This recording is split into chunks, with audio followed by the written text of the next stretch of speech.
कि doctors are not accepting. ये बहुत बड़ा चैलेंज है। मैं उसकी हिस्ट्री ले रही हूँ and at the moment the patient is collapsed. Nurse हाँ हाँ। प्रैक्टिशनर्स अपना क्लिनिक खोल के बैठ सकते हैं, या फिर जो हमें ये सीखने को मिला है डॉक्टर्स के साथ रह के कि कौन कौन सी ट्रायल्स के अकॉर्डिंग हम ट्रीटमेंट स्टार्ट करते हैं। कई जगह पे अब भी एज अ स्टाफ नर्स ही देख रहे हैं नर्स प्रैक्टिशनर को।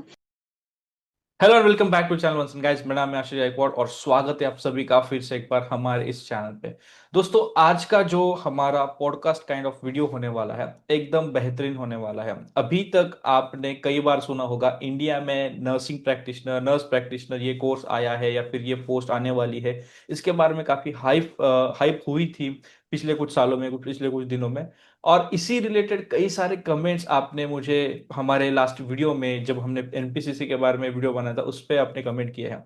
तो आई थॉट कि उस पर हम चर्चा करें, उस पर आपके जो कमेंट्स हैं उनके आंसर हम ले। So for that we should have someone जो कि प्रोफेशनल हो, जिन्होंने जो खुद एक एनपी हो। सो आप लोगों के लिए हमने इनवाइट किया है एनपी नर्स प्रैक्टिशनर को, जो कि आपके कई सारे जो क्वेश्चंस है, कुछ डाउट्स है, उनके आंसर्स देने वाले हैं। And this is going to be a very very helpful video. तो वीडियो पूरा देखें and I would invite nurse practitioner. We have NP Megha with us. I would yes, welcome welcome Megha, welcome to the channel. Hello guys. Before we start, शुरू करने से पहले मैं चाहूंगा आप थोड़ा अपना इंट्रोडक्शन दें, ताकि लोग आपसे रिलेट कर पाए। So hi guys, I am Megha. I have completed my nurse practitioner in October 2025 from STT University. So जैसा आप लोगों को पता है कि नर्स प्रैक्टिशनर बनने के लिए सबसे पहले हमारे पास 1 ईयर का एक्सपीरियंस होना चाहिए। मेरे पास अराउंड 2 ईयर का एक्सपीरियंस था from Max hospital. Then I started my nurse practitioner journey from STT University, and currently I am not working. I will start working after my registration. So yeah. जब भी हम कोई किसी भी course की बात करते हैं एज एनपीसीसी या फिर नर्स प्रैक्टिशनर, ये थोड़ा नया है इंडिया में। ऑलरेडी अब्रॉड फॉरेन कंट्रीज में ये पहले से ही शुरू है।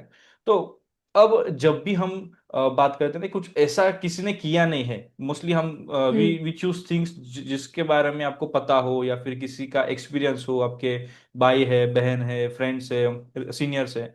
तो ऐसी क्या चीज थी, व्हाट वाज दैट थिंग कि आपको लगा मैं बीएससी नर्सिंग के बाद बाकी जो भी ट्रेडिशनल वेज है कि एमएससी करूँ या फिर दूसरे, या फिर एम्स नॉट सेट हम्म। के लिए प्रिपेयर करूँ या फिर दूसरे एग्जाम्स के लिए प्रिपेयर करूँ, वो छोड़ के आपने नर्स प्रैक्टिशनर चूज किया। सो व्हाट वाज दैट, या फिर क्यों आपने ये चूज किया, व्हाई? जी, it was my 4th year classes obs gynae की हमारी एक लेक्चरर होती थी। तो हम्म उन्होंने हमें बताया, उस टाइम पे हम पढ़ रहे थे ट्रेंड्स इन नर्स प्रैक्टिशनर्स। हम्म तो हम तब मुझे पता चला कि अच्छा, नर्स प्रैक्टिशनर नाम की कोई चीज हमारे इंडिया में आई है। Then hmm I started searching about it. तो जब हम्म मैंने बैचलर्स अपनी कंप्लीट करी, मैं कंफ्यूज थी कि मुझे टीचिंग में जाना है, मुझे क्लिनिकल्स में जाना है, मुझे अब्रॉड जाना है, जो हर हम्म नर्स का होता है कि भाई रजिस्टर्ड हम्म, नर्स बन के निकले हैं तो हम क्या करें। तो मैंने हाँ, हर जगह एक्सपीरियंस लिया अपना। मैंने टीचिंग भी करी 2-3 months, but I didn't like, क्योंकि मुझे लगा कि मोनोटोनस हो जाता है सब कुछ, कि आपको एग्जैक्टली। आना है, सेम आपको टॉपिक पढ़ाना है और वही सेम टॉपिक आपको ईयर्स बाय ईयर्स पढ़ाते जाना है। हम्म फिर मैं आई प्राइवेट जॉब में। जब मैं प्राइवेट जॉब में आई तो वहां पे मैंने देखा कि एक नर्स प्रैक्टिशनर ऑलरेडी वर्किंग थी। She was not a okay. Registered nurse practitioner, like, क्योंकि उस टाइम पे पोस्ट नहीं निकाली थी, बट हम्म उनके पास डिग्री थी नर्स प्रैक्टिशनर की। ओके मैंने उनसे बात करा। उन्होंने अब्रॉड में ऑस्ट्रेलिया से नर्स प्रैक्टिशनर की डिग्री ली थी इन ऑर्थोपेडिक। तो ओके। वो बहुत अच्छे से, means she was so much competent कि इन ओटी सर्जन उनको स्टिचेस वगैरह लगाने देते थे। And great. वो डीएनबीज और डीआरएनबीज को समझाती थी कि आपको ऐसे सर्जरी करनी है या फिर आपको हम्म ऐसे ड्रेसिंग करनी है। उस टाइम पे मुझे क्लिक हुआ कि I want to become a nurse practitioner. फिर मैंने अपनी सर्चेस करी कि भाई कौन कौन से हॉस्पिटल्स या फिर इंस्टीट्यूट करवाता है, एंड हम्म दैट टाइम मेरे माइंड में ये भी क्लिक करा कि मोस्टली जितना मैंने देखा है, मेरे सीनियर्स में से किसी ने एनपीसीसी में ज्वाइन नहीं करा। हम्म मेरे बैचमेट्स में से किसी ने नहीं दिया। उनका क्लियर गोल था कि या तो नॉर्सेट या अब्रॉड या एमएससी। मेरे हम्म 20 to 30% बैचमेट्स अब्रॉड में सेटल्ड हैं। बाकी जो है उन्होंने नॉर्सेट क्लियर करके एम्स में सेटल्ड है। और दो हम्म। चार जो मेरे टाइप के वाइब वाले बंदे थे उन्होंने एमएससी करके अपना मास्टर्स डिग्री लेके वो टीचिंग में। सो उस टाइम पे मुझे ऐसा क्लिक हुआ कि मैं क्या करूं, मुझे ये करना चाहिए या नहीं करना चाहिए। So I talk to my dad कि ऐसा ऐसा है, और कुछ पर्टिकुलर यूनिवर्सिटीज ही हैं हम्म। जो करवा रही है। जब मैं करना स्टार्ट कर रही थी उस टाइम पे शायद सिर्फ 21 ही टोटल यूनिवर्सिटीज थी पूरे ऑल ओवर इंडिया में जो करवाती थी। ओके। तो मैंने सोचा, फिर मेरे पापा ने बस एक चीज बोली कि रिस्क लेना है तो आगे बढ़ोगे। इट्स इट्स लाइक अ जुआ, अगर लग हाँ। गया तो निकलोगे, नहीं लगा तो फिर हम्म। कोई नहीं, कुछ सीख ही लोगे उससे। तो मैंने जनवरी में, मैंने ऑलमोस्ट जनवरी फर्स्ट या सेकंड में देखना चालू करा 2023 में। हम्म। एंड मैंने जनवरी से ही जाके अपना इंटरव्यू दिया, एंट्रेंस दिया, और मैंने सीट बुक कर ली। क्योंकि उस टाइम पे ऐसा स्टेट लेवल का एंट्रेंस नहीं होता हम्म। था, उस टाइम पे आपसे इंटरव्यू लिया जाता था सिर्फ। और मैंने क्रिटिकल केयर में काम करा है, लाइक किडनी ट्रांसप्लांट में करा है। तो मुझे आईसीयू का पूरा नॉलेज था कि कौन नॉरेड की डोज कैसे बनानी, जो बेसिक आईसीयू से रिलेटेड हमारे क्वेश्चंस पूछे हम्म। जाते थे। देन हमारा अगस्त में स्टार्ट हुआ, और स्टार्टिंग में हमें बहुत डराया गया कि कोई स्कोप नहीं है, या फिर बहुत पढ़ना पड़ेगा। एक्चुअल में सिलेबस बहुत ज्यादा था एज कम्पेयर टू एमएससी। और ये एमएससी जो के डर, पूरे, ये जो डर आप बोल रहे हो, ये आपके मतलब आपके जो टीचर्स है उनके थ्रू, उनके द्वारा था या? एग्जैक्टली ओके, हाँ। हमारे जो सिखा सीनियर्स रहे और हैं वही हमारे डरा रहे हैं। टीचर्स। हाँ, अरे। कि भाई बहुत पढ़ना पड़ेगा, बहुत मेहनत करनी पड़ेगी। बट ये था कि उन्होंने ऑलरेडी सेट कर दिया था माइंड में कि इजीली हम्म। तुम्हें कुछ नहीं मिलेगा। 2 साल हाँ, की भी मेहनत है, और 2 साल के बाद भी आपको मेहनत करनी मेहनत कर पड़ेगी। रही है। सही। तो इसीलिए मैंने नर्स प्रैक्टिशनर बनने का सोचा कि एट दिस पॉइंट एनपी में हम्म। कंपटीशन ना के बराबर है। टू बी वेरी हाँ। ऑनेस्ट, एमएससी में आप जाओगे एंट्रेंस के एग्जाम्स में बहुत कंपटीशन है। नॉर्सेट तो नेक्स्ट हम्म। लेवल है ही। हम्म। अब्रॉड में भी एनक्लेक्स निकालने के लिए बहुत कंपटीशन है। एक नर्स हाँ, प्रैक्टिशनर ही ऐसा है जो नया है, अडेप्टेबल है, और इसमें कंपटीशन बहुत कम है। तो ग्रोथ बहुत फास्ट मिल जाएगी हमें इन एग्जैक्टली। फ्यूचर। डेफिनेटली। और ये जो, ओके, तो फिर ये आपने ऐसे डिसाइड किया। फिर आफ्टर यू डिसाइड किया, आपने डिसाइड किया अभी करना है एनपी, हम्म। नर्स प्रैक्टिशनर बनना है, तो उसके बाद क्या स्टेप्स रहे, आपने क्या स्टेप्स फॉलो किए? लाइक नर्सिंग किया, देन उसके बाद क्या चीजें करनी पड़ी, एंड देन हाँ, आपको यू गॉट इनटू इट। तो जैसा मैंने बताया, मैंने बैचलर्स अपनी कंप्लीट करी। हम्म। तो उसके बाद ही मैं सर्चिंग में लग गई थी कि एनपी कैसे बनना है ये वो। हम्म। तो मैंने सबसे पहले ये अपने लिए करा कि मैंने जाके, लाइक एडमिशन होने के बाद सिलेबस वगैरह कुछ नहीं करा।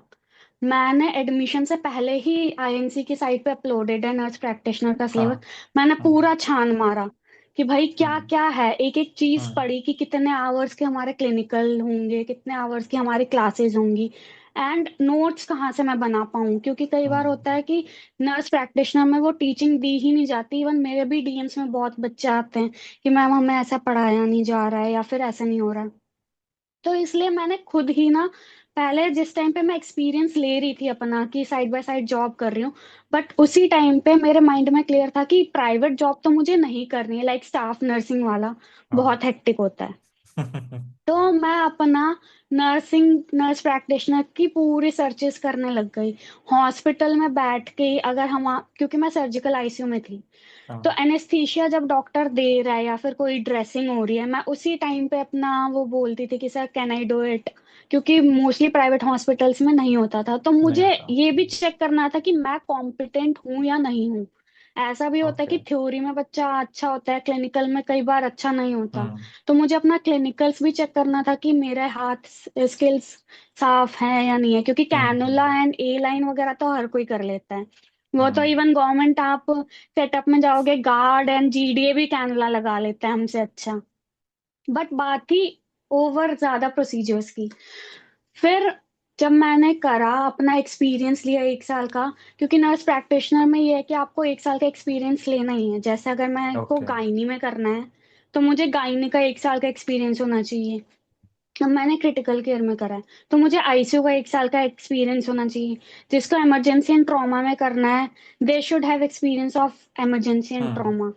तो ऐसे करके एक experience, and for God sake मुझे लकीली आईसीयू मिल गया था, बट मेरे बैच में यूजुअली उस टाइम पे जब हम लोगों की ज्वाइनिंग हुई थी तो आईसीयू हम्म। नहीं मिला था मोस्टली लोगों को। तो मुझे आईसीयू मिला था, इसलिए मैं क्लियर हो गई कि भाई मुझे क्रिटिकल केयर ही करना है, मुझे यही पसंद है। तो और 1 साल का एक्सपीरियंस लेने के बाद ही हम इसमें एडमिशन ले सकते हैं। एंड देन उस टाइम पे जैसे आपने बताया कि कोई एंट्रेंस एग्जाम नहीं था एंड ऑल, तो फिर हाँ डायरेक्ट उस आप। टाइम पे मेरे, हाँ हम्म। इंटर मैं डायरेक्टली जस्ट मैं चेक करने गई थी कि क्या क्या स्कोप है, फीस स्ट्रक्चर क्या है, या फिर हम्म। स्कॉलरशिप हमें मिलेगी या नहीं मिलेगी। सो उस हम्म। टाइम पे उन्होंने बोला कि आप डायरेक्ट यहाँ पे इंटरव्यू दो।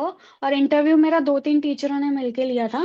सो हम्म। उन्होंने बेसिक बेसिक क्वेश्चंस पूछे, वेंटी के मूड्स कैसे हो गए, पीप आप कैसे सेट करोगे, या फिर आपको ड्रग कोई सिचुएशंस दे दी कि ऐसा ऐसा है। हम्म।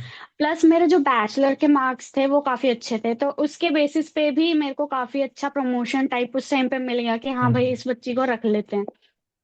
तो अच्छा। एंट्रेंस उस टाइम पे नहीं था, बट आज मेरे इंस्टीट्यूट में एंट्रेंस कंडक्ट होता है।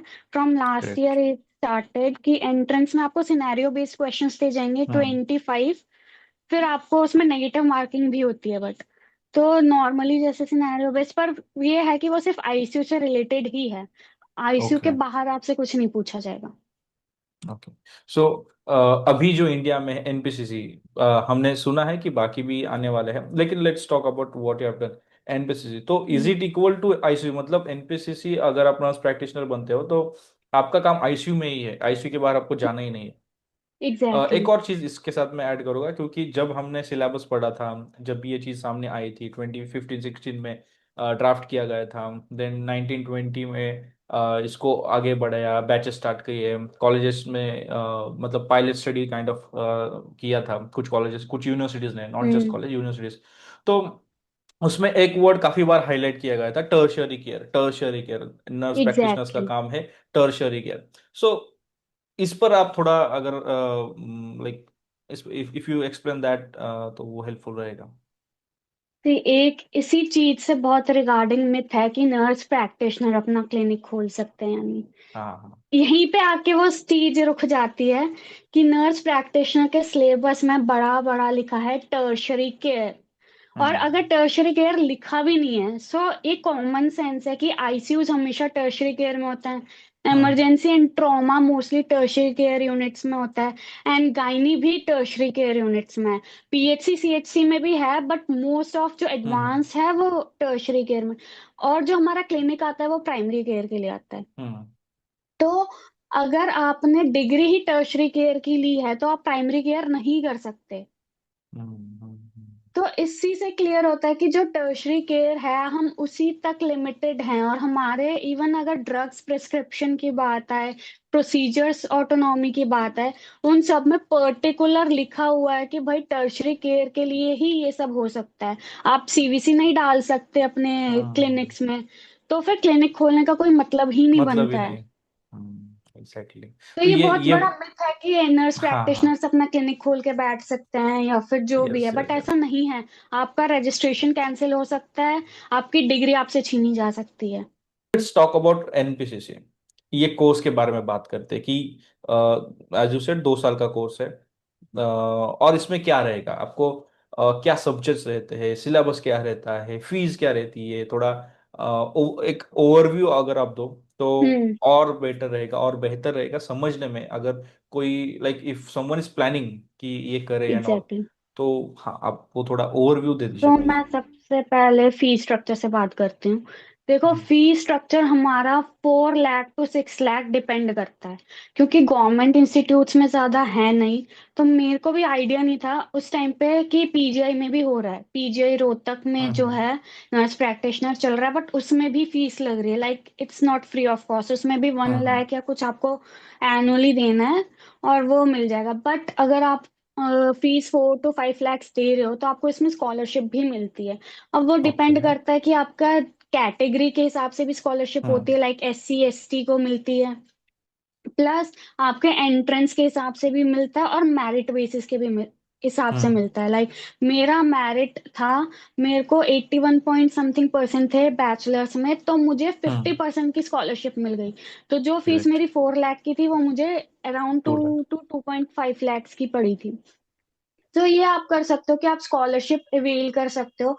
प्लस गवर्नमेंट भी बहुत सारी साइट्स निकालती है स्कॉलरशिप के, इवन हमें भी उस हम्म टाइम पे मिला था। बट मैंने ऑलरेडी एक स्कॉलरशिप अवेल कर ली थी, तो I could not fulfil the hmm requirements. तो फीस तो अराउंड ऐसे ही आता है, 4 to 6 लाख। वो आपके हम्म एरिया टू एरिया डिपेंड करता है। जैसे आपका थोड़ा रूरल एरियाज में पड़ता है तो आपका कम होगा, क्योंकि दिल्ली एनसीआर ऑब्वियसली कैपिटल है, तो यहाँ पे थोड़ा एक्सपेंस ज्यादा है। बाकी अगर आप जैसे हिमालयन हो गया, वहाँ पे भी 5 लाख अराउंड पड़ेगा आपको। हिमालयन हम्म बहुत अच्छा इंस्टीट्यूट है नर्स प्रैक्टिशनर के लिए। फिर आपका मणिपाल इंस्टीट्यूट ऑफ बैंगलोर है नर्स हम्म प्रैक्टिशनर के लिए, वहां पे अराउंड 6 लाख अप्रॉक्स आपको पड़ेगा। तो वो हर fee structure university to university depend कर। प्लस इसमें फिर आपको स्टाइफंड मिलता है, वो हम्म भी आपके एरिया टू एरिया डिपेंड करता है। लाइक मेरा दिल्ली से था तो मुझे 10,000 पर एनम पर मंथ मिलता था। हम्म और कुछ स्टूडेंट्स जो मेरे पास आए उन्होंने बताया कि उनको 5,000 पर मंथ मिलता है। तो एरिया टू एरिया वो डिपेंड करता है। हम्म साउथ की साइड में अगर आप जाओगे बैंगलोर केरला, तो हम्म वहाँ पे थोड़ा स्टाइपेंड कम मिलता है as compared to northern regions. Okay. फिर अब बात करते हैं सिलेबस की। देखो, 2 साल में हमारा सिलेबस डिवाइड करा गया है। फर्स्ट ईयर सेकेंड ईयर में। फर्स्ट ईयर में हमारे मोस्टली थ्योरेटिकल बेसिस हैं, like theoretical basis of ANP। इसमें हमारी थ्योरीज हैं जितनी, जैसे हमने नर्सिंग में पढ़ी थी हम्म हमारी नाइटिंगेल की थ्योरी, इसमें वो सारा बेस है। हम्म फिर आता है हमारा pharmacology and pathophysiology. Okay. Pathophysiology जो हमारी मेड सर्च होती है बिल्कुल वैसी है, बट हम्म पैथोफिजियोलॉजी बहुत डिटेल्ड में है। इसमें हम्म। बिल्कुल आपका माइक्रोस्कोपिक स्ट्रक्चर वाला चीज है कि फ्रॉम सेल टू टिश्यू कैसे डिजीज फैला है। और ओके उसी के साथ ओके। आपकी फार्माकोलॉजी है, दोनों सब्जेक्ट कंबाइंड हैं। हम्म अगर हमारा हम्म 40 मार्क्स का पैथोफिजियोलॉजी आएगा तो 30 मार्क्स की फार्माकोलॉजी आएगी, ऐसा है। फार्माकोलॉजी। और फार्मा भी बहुत डीप है, लाइक क्योंकि नर्सिंग में इतना हमें डीप पढ़ाया नहीं हम्म जाता बैचलर्स में, बट इसमें आपको indications, Contra indication and most important dose, dose dosage. Calculation बहुत ज्यादा प्रायोरिटी में। देन आता है हमारा advance physical assessment. Health education और फिजिकल असेसमेंट है। इसमें आपको सारी चीजें सिखाई जाएंगी कि आपको डिजीज डायग्नोस कैसे करना है, और उसके लिए कौन कौन सी आपको टेस्ट करवाने हैं, चाहे वो रेडियोलॉजी हो, हम्म माइक्रोबायोलॉजी हो, वो सारा। और जो आपके साइन एंड सिम्टम्स कैसे डिफरेंशिएट करना है, लाइक हम्म डिफरेंशियल डायग्नोसिस कैसे बनाना है, बेसिकली ये सिखाते हैं इसमें। फिर आता है third subject leadership and management, जो नर्सिंग में भी होता है, मतलब नॉर्मल हम्म MSc में भी होता है। उसमें वही आपकी लीडरशिप थ्योरीज, और अगर हम्म आपको ICU दिया जा रहा है तो आप कैसे मैनेज करोगे मैनेजमेंट में, वो है। हाँ। लास्ट आता है रिसर्च। रिसर्च का ओके। थ्योरेटिकल एस्पेक्ट पूरा।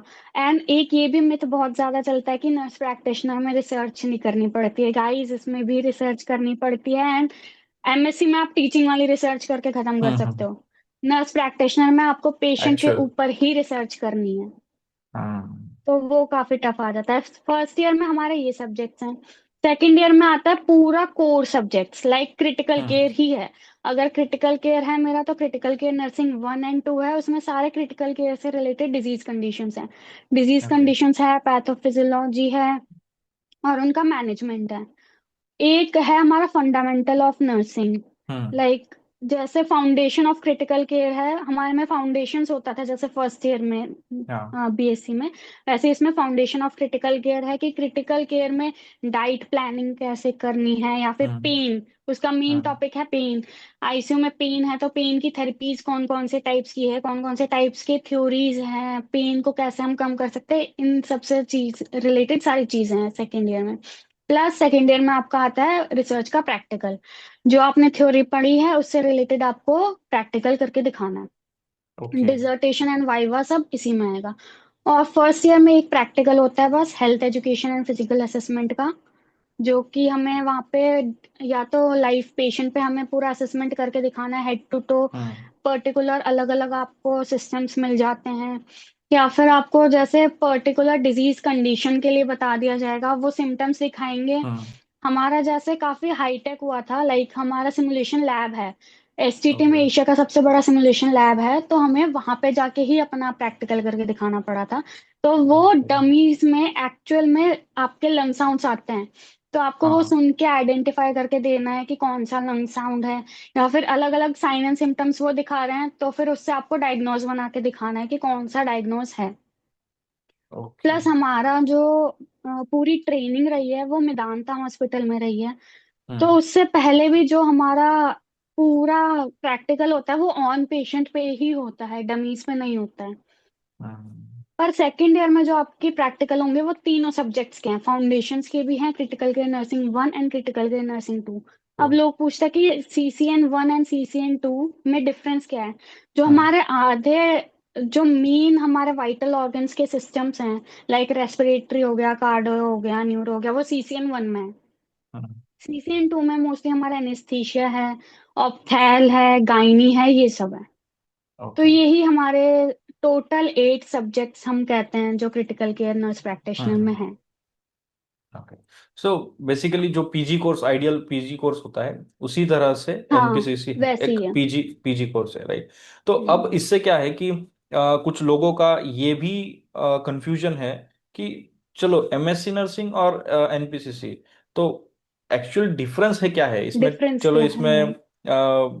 एमएससी के बाद आप टीचिंग कर सकते हो, एनपीसीसी में आप हॉस्पिटल ही करोगे, मतलब एग्जैक्ट डिफरेंस, क्योंकि आपने ये सब सारी चीजों का रिसर्च करके hmm. Then you have decided.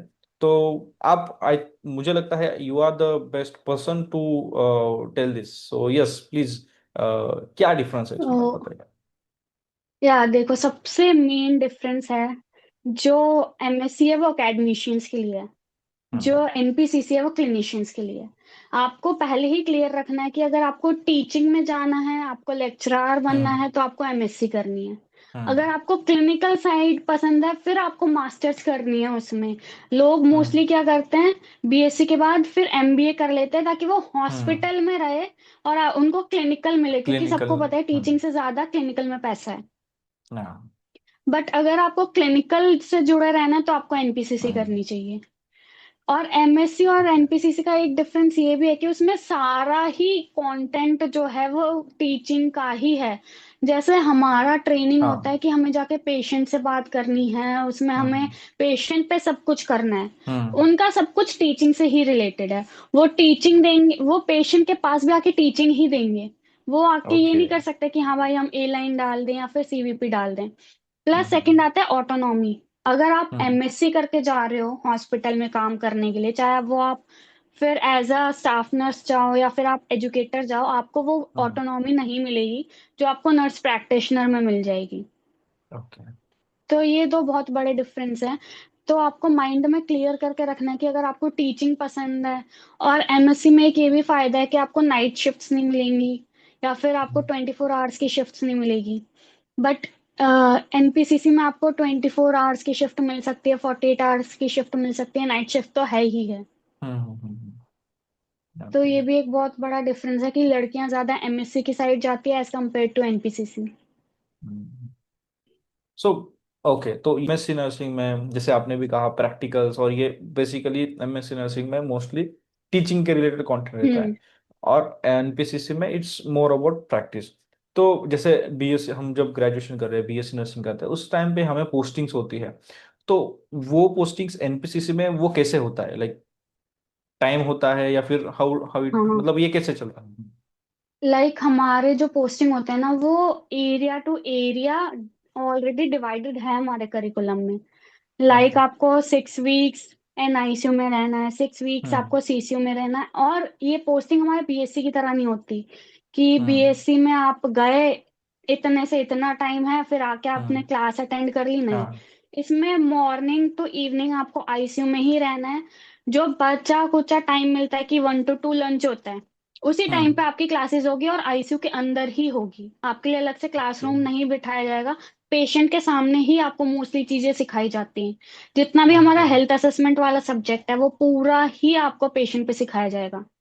और पोस्टिंग्स हम्म। में इनका ऐसा नहीं है कि आपको इंटर्न, जैसे बैचलर्स में मोस्टली हम्म। कुछ कुछ कॉलेजेस ही हैं जो स्टार्टिंग से एंड तक 4th ईयर तक कॉलेज भी हॉस्पिटल भेजते हैं।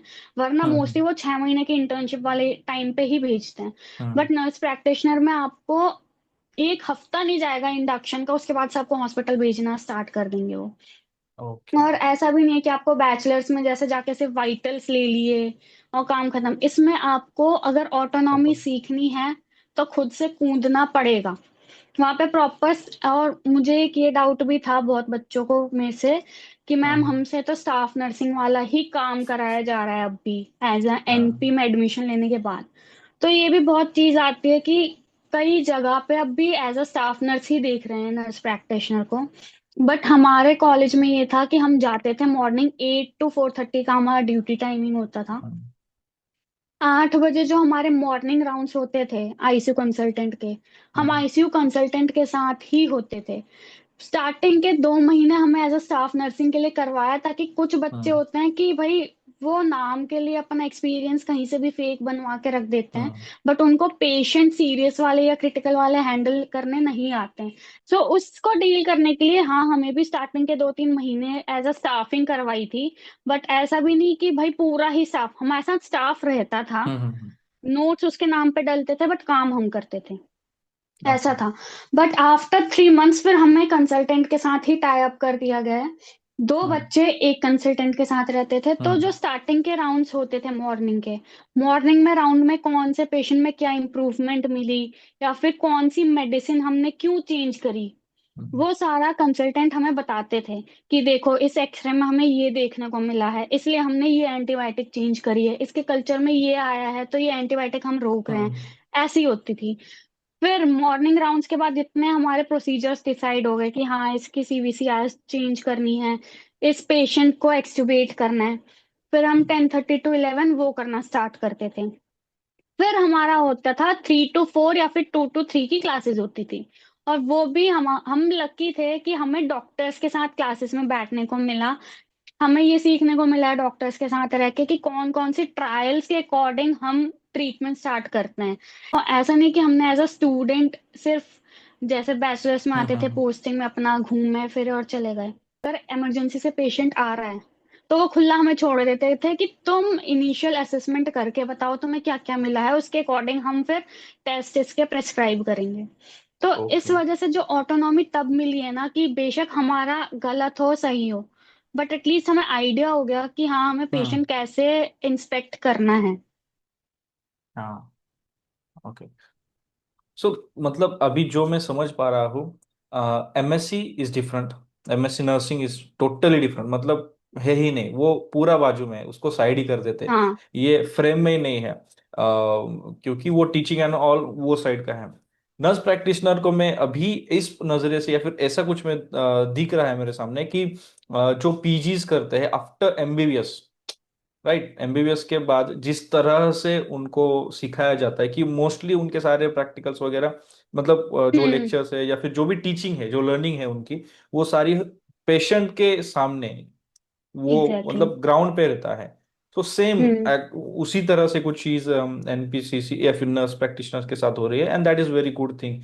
तो मतलब इसी वजह से मतलब आपको वो बनाया जाता है, and then you can work हाँ। In the critical unit. Great, great. और अभी इस दौरान एज अ स्टूडेंट, जब आप सीख रहे हो, आपको पता नहीं है चीजें या फिर आप सीख रहे हो, आप यू आर जस्ट डेवलपिंग या ग्रोइंग, तो इस बीच कुछ ऐसे एक्सपीरियंस भी आए होंगे कि लाइक आप ब्लैंक हो गए, आप या फिर शॉक हो गए या फिर कुछ एकदम हटके, एकदम ऐसा मसाला। हम्म। तो ऐसा कुछ अगर ऐसा कोई मेमोरी है तो प्लीज आप शेयर करिए प्लीज। ऐसे तो बहुत मेमोरीज होता है क्योंकि जो हमें ऑटोनॉमी वाली चीज है वो अब जाके पता चली कि कैसे यूज करना है। हम हम्म। हमेशा से अपना एथिक्स में पढ़ते आते हैं ऑटोनॉमी ऑटोनॉमी ऑटोनॉमी, बट वो ऑटोनॉमी यूज कैसे करनी है as a hmm. BSc nurse कभी किसी टीचर ने हमें नहीं सिखाया है। सो उस टाइम पे ही ऐसा हुआ है कि मेरी इमरजेंसी में पोस्टिंग थी एंड एक पेशेंट आया है चेस्ट पेन करके। And to be very honest हमारी जो एचओडी थी वो अपने डीएमबीज को दूर रखती थी कि नहीं ये बच्चा आए हैं एनपी सीखेगा हमारा पहले। हाँ। तो हमें जाके पहले इनिशियल डिफरेंशियल डायग्नोसिस बना के डॉक्टर को बताना होता था, then hmm. They used to take the next step. तो इसमें हम क्या करते थे, मैं गई हूँ वो नॉर्मल चेस्ट पेन करके आया है नोजिया वॉमिटिंग बता रहा है, यूजुअली हम एमआई सोचते हैं या हम्म। फिर अपने पेनक्रेटाइटिस वगैरह जो भी हमारे डिफरेंशियल हम्म। डायग्नोस जाएंगे वो होता था। मैं उसकी हिस्ट्री ले रही हूँ, and at the moment the patient is collapsed, and मैं उस टाइम पे ब्लैंक कि मैं क्या करूं। बट टू और उस टाइम पे हमारा एसीएलएस उस हुआ नहीं था, क्योंकि हम लोग फर्स्ट हम्म ईयर थे। हम्म सेकेंड ईयर में आके हमारा एसीएलएस बीएलएस होता है। हम्म। और वो भी डिफरेंट है, हम पेशेंट संभाल लेंगे क्योंकि आईसीयू में अटेंडर्स नहीं होते। हाँ। बट सामने मेरे उसके दो अटेंडर खड़े हैं और वो मेरे से पूछ रहे हैं कि मैम क्या करना है, क्या करना है, क्या हुआ। और डॉक्टर्स देख रहे हैं कि भाई ये हुआ है, बट वो सामने खुद नहीं आ रहे ताकि मुझे वो सिचुएशन हैंडल करनी आनी हैंडल कर चाहिए। रहा है। एग्जैक्टली फिर जो हमारे स्टाफ नर्सेस थे वो भी आए। हमने स्टार्ट करा अपना सीपीआर, एंड सीपीआर के टाइम पे मेरी डॉक्टर आई जो एचओडी थी, she is very friendly with me. उन्होंने बोला कौन सी मेडिसिन देगी। एंड जिसने एसीएलएस नहीं करा है, फर्स्ट ईयर के ऑलमोस्ट 2-3 मंथ्स ही हुए होंगे मेरे, हम्म। वो पूछती है कि पेशेंट की रिदम ये जा रही है, वीटी था उस टाइम पे, कौन सी मेडिसिन देगी। एंड आई वाज लाइक हैं भाई, बट उस पॉइंट पे फिर मुझे पता चलेगा वीटीवीएफ शॉक देना है, दैट्स इट। तो ऐसे बहुत सारे आते हैं सिचुएशंस कि हम ब्लैंक होते हैं। इवन हमारे जब राउंड्स होते थे, हमारे आईसीयू के एचओडी, कल्चर ये आया है, ये आया है, तुम फोन यूज नहीं कर सकते, बताओ इस पेशेंट को क्या मेडिसिन जाएगी। उस टाइम पे जो वो ब्लैंक वाली चीजें होती थी ना वो, बट हम्म। उस चीज से जो हमने सीख लिया, वो आज तक हमें याद रहेगा कि हाँ इस पॉइंट पे ये मेडिसिन देनी है। इवन डोज कैलकुलेशन भी, हम्म क्रिएटिनिन क्लियरेंस करके आपको सीकेडी वाले पेशेंट को हम्म कौन सी एंटीबायोटिक देनी है, हम्म। कोई डॉक्टर आपको नहीं बताएगा, आपको खुद कैलकुलेट करके बतानी है। तब जाके वो प्रिस्क्रिप्शन पे लिखेंगे, वरना वो नहीं लिखेंगे। Great great. ये तो ग्रेट, मतलब बढ़िया मजेदार चीज है। और ग्रेट एक्सपीरियंस। हाँ, एक्चुअली जो इमेज बनी है नर्स प्रैक्टिशनर या फिर नर्स की, तो इसके एकदम कॉन्ट्राडिक्टरी है नर्स प्रैक्टिशनर हम्म। जो आप बता रहे हो, और जो लोग जिस प्रकार से उसको देख रहे हैं या फिर जिस प्रकार से उनका थॉट था कि क्या करते हैं या फिर कैसे होगा एंड ऑल। तो इसके थ्रू डेफिनेटली, इस वीडियो के थ्रू काफी लोगों का जो मतलब पीओवी है वो डेफिनेटली चेंज होने वाला है। हम्म। अब इसमें क्या है, जैसे आपने काफी कुछ चीजें बोली कि सारे जो आपके डॉक्टर्स थे एंड ऑल थे, दे वर वेरी कोऑपरेटिव। अब क्योंकि एक नर्स उस स्पेस में आ रही है, भले एज अ नर्स प्रैक्टिशनर आ रहे हैं, बट इनिशियली ही और शी वाज अ नर्स। तो उन हम्म। उनके स्पेस में जहाँ पे वो डायग्नोसिस बनाएंगे, या फिर जो भी ट्रीटमेंट है, वो प्रिस्क्राइब करेंगे, उस स्पेस में नर्स आ रहे हैं। सो आई मतलब ये मैं समझ सकता हूँ that would have been a big challenge. ठीक है, और आप what do you think about this कि यस ये चैलेंज है, और ये कैसे आपने फेस किया, और क्या फेस करना पड़ सकता है जो कोई नया होगा उसको। ये बहुत बड़ा चैलेंज है, लाइक ये सबके पर्सपेक्टिव के अकॉर्डिंग है। हम्म हमारे 3 आईसीयू के जो एचओडीज थे, दे वर वेरी गुड, जिन्होंने ये चीज एक्सेप्ट करी। बट हमारे जो न्यूरो आईसीयू के एचओडी थे, उन्होंने आज तक एक्सेप्ट नहीं करा कि मैं प्रैक्टिशनर अपने आईसीयू में आने दूंगा। तो ओके। इसका एक बहुत बड़ा रीजन एक तो ये है कि उनको अपनी जॉब सिक्योरिटी पे डर है, क्योंकि अगर हम्म हॉस्पिटल उनको 1-1.5 लाख दे के रख रहा है उनके डीएनबीज को, और वहीं हम्म हमें 70 to 80 थाउजेंड प्रॉपर 50% का कॉस्ट कटिंग हो रही है, तो वो एज अ एनपी ही रखेगा, वो डीएनपी पे पैसे क्यों खर्च करेगा। हम्म बट फिर इसमें एक पॉइंट ये भी आता है कि जो लोग अपने आईसीयू को आगे बढ़ता देखना चाहते हैं, लाइक हम्म उनको पता है कि हाँ अगर नर्स प्रैक्टिशनर आएगा तो मेरे आईसीयू का जो इन्वायरमेंट है या फिर जो वर्कलोड मेरे जूनियर डॉक्टर्स पे जा रहा है वो कम हम्म होगा। तो ये सारी चीजें हमारे वहाँ के डॉक्टर्स ने कर करके देखी है। सबसे पहले हर एक डॉक्टर ने रेजिस्ट करा था कि नहीं ये कोर्स नहीं हो सकता, ये नहीं होगा, हम ऐसे नहीं करने हम्म देंगे। But the hmm point they saw कि भाई अगर मैं वहां पे जाके एक पेशेंट का इनिशियल असेसमेंट करके आ रही हूँ, और वहीं फिर डीआरएनबी को थोड़ी देर 5 मिनट 10 मिनट्स दूसरे पेपर हम्म में नोट्स डालने में टाइम लग गया, तो वहां पे टाइम मैनेजमेंट बहुत अच्छे से हो रहा है। हम्म पेशेंट केयर इसकी वजह से कॉम्प्रोमाइज नहीं हो रही, तो डॉक्टर्स ने देखा कि हाँ ये हमारे लिए पॉजिटिव फीडबैक भी आ रहा है।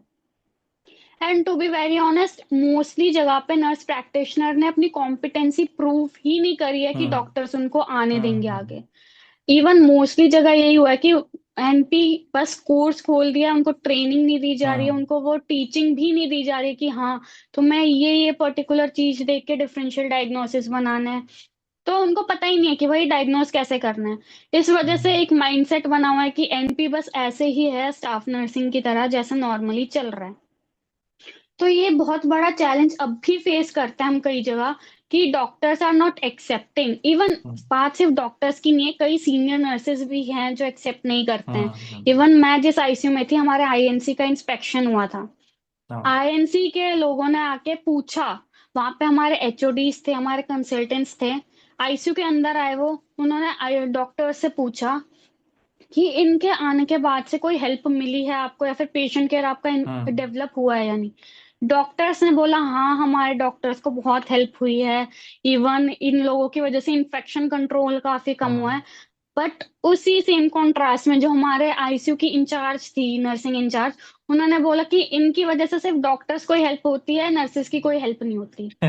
तो ये एक कंट्रोवर्सी आ जाती है कि जो सीनियर नर्सेस हैं वही नर्सिंग को ऊपर नहीं देखना चाहती हैं, और उनको फिर लगता है कि भाई ये हमारे न, क्योंकि हमें पता है कि अगर पेशेंट हम्म ने स्टाफ ने बिना ग्लव्स पहने सक्शनिंग कर दी है, तो हम जाके उसको बोलते थे।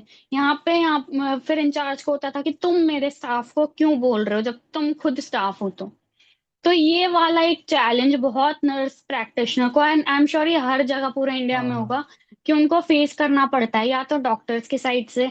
इवन कुछ कुछ डॉक्टर सपोर्टिव थे, जैसे मैंने बताया कि वो खुद हम्म हम पे सब कुछ छोड़ देते थे। बट कुछ डॉक्टर्स ऐसे भी थे कि हम जा जाके उनसे पूछेंगे कि सर इसका पीप क्यों चेंज करा है, या फिर हम्म आईएबीपी बहुत कॉमन मशीन है हमारे हम्म आईसीयू में, कार्डियक आईसीयू।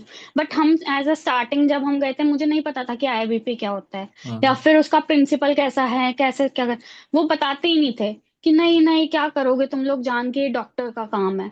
तो ये चीज बहुत सुनने को मिलती है कि तुम क्या करोगे ये जान के, ये डॉक्टर का काम है। बट टाइम टू टाइम जब उन्होंने देखा कि भाई हाँ मुझे थियोरेटिकल नॉलेज भी है, हम्म मैं प्रैक्टिकली भी काम करके दे रही हूँ उनको, हम्म फिर वो खुद आके हमें बताने लग गए।